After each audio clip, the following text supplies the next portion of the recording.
大家好，我想談談在我們的生活中，正視和處理不舒服的真相是多麼重要。想象一下，你突然感覺不舒服去看醫生，醫生說有問題，需要立即治療。你可能想逃避，但如果不正視，可能會導致更大的麻煩，對嗎？這就是以利沙在今天的經文列王紀下8:7-10中所展示的態度。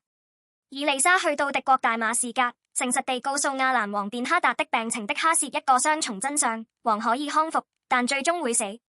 他沒有隱藏這個複雜的真相。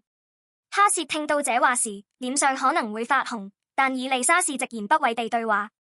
這個場景不僅僅是一個古代歷史故事，它給我們一個訊息：不要逃避不舒服的事實，而是要務實地面對現實。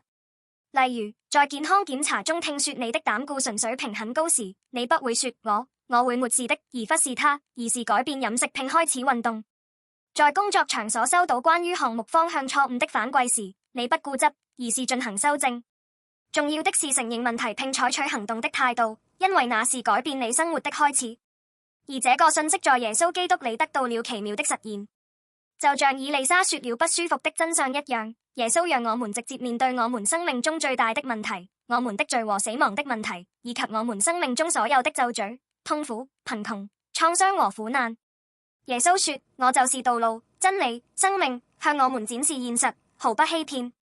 但這並沒有結束，為了幫助我們這些面對真相的人，耶穌通過在十字架上死去和復活，賜予了我們新的生命。